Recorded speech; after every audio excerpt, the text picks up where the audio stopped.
The meditation paradox. Why trying to control your mind makes everything worse.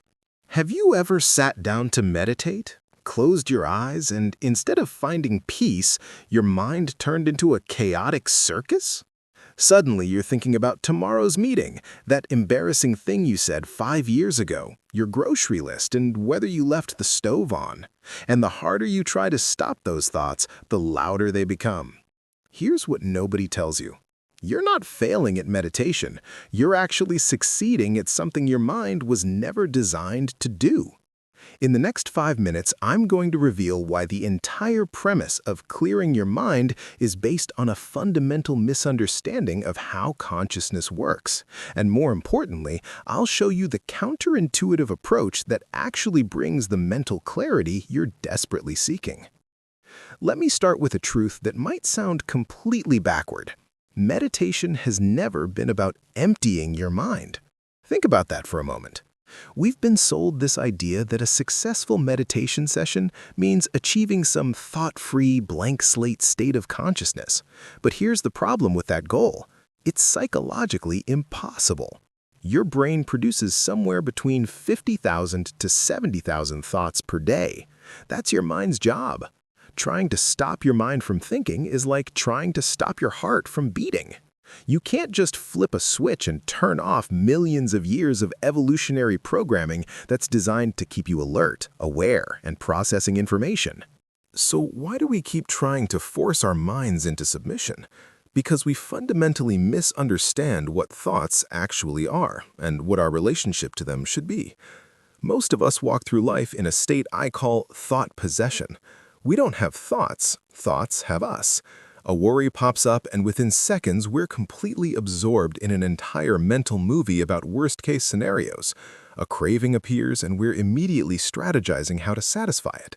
An angry thought emerges and we're building elaborate arguments in our head against someone who isn't even present. We've become so identified with our thinking that we can't tell the difference between ourselves and the stream of mental chatter running through our heads. This is where the ancient practice of thought awareness completely revolutionizes everything. Instead of trying to stop thoughts, you learn to witness them. Now, I know that sounds simple, almost too simple, but stay with me because this is where it gets fascinating. There's a specific Buddhist practice called thought observation meditation that flips the entire script. Rather than treating thoughts as enemies to be defeated or problems to be solved, you treat them as objects to be observed. Imagine you're sitting by a river, and thoughts are leaves floating by on the surface of the water. You're not jumping in to grab the leaves. You're not damming up the river to stop the leaves from flowing. You're simply sitting on the bank, watching them drift past. But here's where most people get tripped up with this practice. They think observing thoughts means passively letting their mind wander wherever it wants. That's not observation. That's distraction. True thought observation means you're actively aware when a thought enters your consciousness. You note it. You might even mentally label it. That's a worry thought. That's a planning thought. That's a memory. And here's the magic that happens when you do this consistently. The simple act of identifying a thought changes your relationship to it. You create space between you, the observer, and the thought itself. You realize, perhaps for the first time, that you are not your thoughts. You're the awareness noticing the thoughts. Let me give you a concrete example of how this works with one of the most common and difficult thought patterns, desire. Let's say you're meditating, and suddenly a strong craving pops into your head.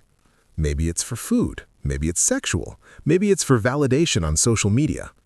The untrained response is either to immediately follow that thought and start planning how to satisfy the craving, or to forcefully push it away and feel guilty for having the desire in the first place.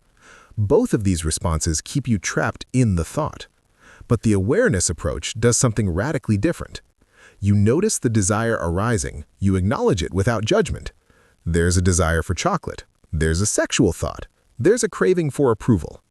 And then, instead of engaging with it or fighting it, you simply watch what happens next. And here's what neuroscience has discovered that ancient meditators knew all along.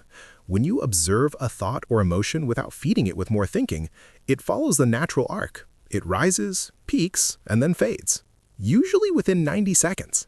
That's it, 90 seconds. The only reason thoughts seem to persist endlessly is because we keep re-triggering them by engaging with them, arguing with them, or trying to suppress them. Every one of those responses is like throwing gasoline on a fire. But pure observation? That's like watching the fire burn itself out naturally because you stopped adding fuel. Now, I want to address the comparison that makes this entire concept click for most people. Think about how a young child behaves when they think no one is watching versus when they know a parent is paying attention. When kids believe they're unsupervised, they get into everything. They test boundaries, they create chaos. But the moment they sense adult awareness, their behavior shifts. They don't necessarily become perfect, but they become more conscious of their actions. Your mind works exactly the same way. When you're not paying attention to your thoughts, they run wild, pulling you in 1,000 directions. But when you bring conscious awareness to your mental activity, the mind naturally begins to settle. Not because you're forcing it to behave, but because awareness itself has an organizing, calming effect. Here's the practice I want you to actually implement, because understanding this conceptually is worthless without application. The next time you find yourself overwhelmed by mental chatter, whether during meditation or just during your daily life, try this specific technique. Instead of trying to think of nothing, which is impossible, choose to focus on one single thought stream. Watch for the exact moment a thought enters your awareness. Catch it at the very beginning, like watching the first ripple form when a stone hits water. Stay with that thought as it develops. Notice how it evolves, how it triggers associated thoughts, how it feels in your body. Then, and this is crucial, watch for the moment it begins to fade. Notice how thoughts don't actually last forever. They dissolve on their own when you stop feeding them. What you're doing with this practice is training your attention like you'd train a muscle. You're developing the capacity to maintain awareness on a single object, which in this case is the thought itself. And paradoxically, this focused attention on your thinking is what eventually leads to the quiet mind everyone's seeking. Not by fighting thoughts, but by seeing them so clearly that you stop being controlled by them. You become the sky rather than the clouds. The clouds, your thoughts, continue to pass through, but they don't define the sky. They don't limit the sky. They're just temporary formations moving through vast open space. This is also why so many people struggle with meditation techniques that demand complete mental stillness from day one. They're being set up to fail. It's like asking someone who's never run before to complete a marathon tomorrow. Your mind has spent decades, maybe your entire life, operating on autopilot, reacting to every thought and emotion automatically. You can't undo that conditioning in a single meditation session. But what you can do, starting right now, is begin the process of reclaiming your attention. Every single time you notice a thought and consciously observe it rather than getting lost in it, you're strengthening your awareness muscle. You're creating new neural pathways that support presence rather than distraction. So let me bring this full circle and give you a clear path forward. Stop measuring your meditation success by how few thoughts you have. That's a losing game that will only frustrate you. Instead, measure your success by how quickly you notice when you've been pulled into a thought stream and how easily you can return to observation. Some days you'll catch yourself after 30 seconds. Some days it might be 5 minutes before you realize you've been lost in thought. Both are progress. Both are practice. The goal isn't perfection. The goal is increasing awareness. And awareness grows through repetition, not force. Your mind is inherently curious. It's designed to explore, to question, to seek.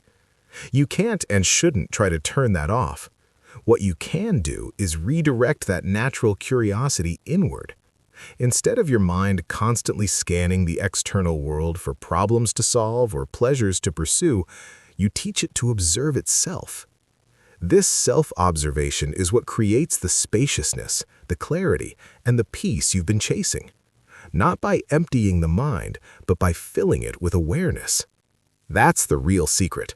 That's the meditation paradox. When you stop trying to control your thoughts and start simply watching them, you discover a stillness that was there all along, underneath the noise, patiently waiting for you to notice.